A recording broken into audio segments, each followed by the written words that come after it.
was a very collaborative experience from the very beginning with the people who were most affected, who were working on the ground to prevent the what is now proven to be lead poisoning of hundreds of children.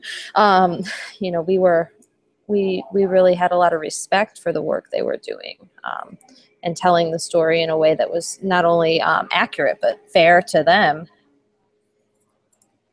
Now you teach digital media at a college? Yeah, at Wayne State. Wayne State University? Yes.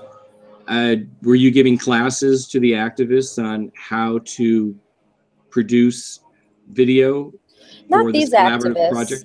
No, not these activists. I've done that with other, you know, in the context of other grassroots movements.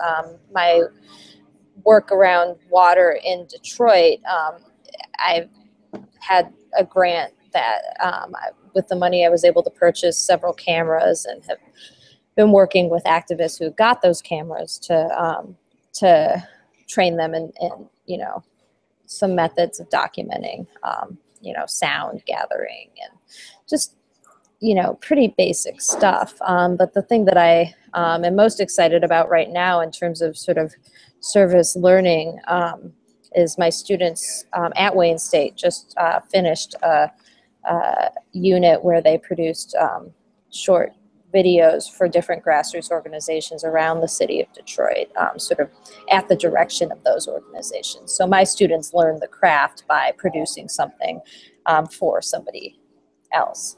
And you know, I've also, you know, have done sort of several different projects where training was an integral part, but really in the Flint case, there was no need to train the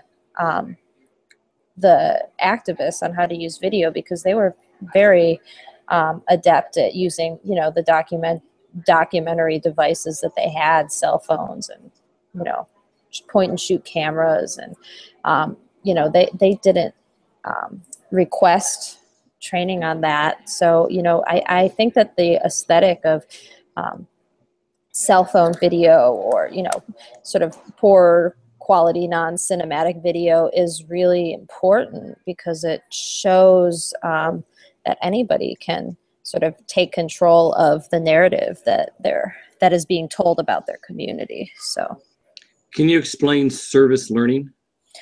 Service learning is sort of a concept where, in the process of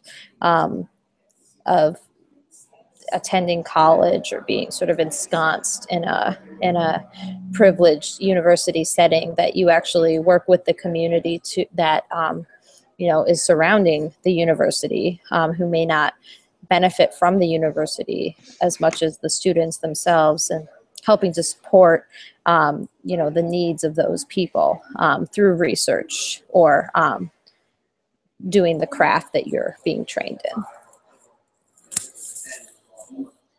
I like that, and I know Curt talked about sort of the water, you know, the one side is dirty and one side is clean.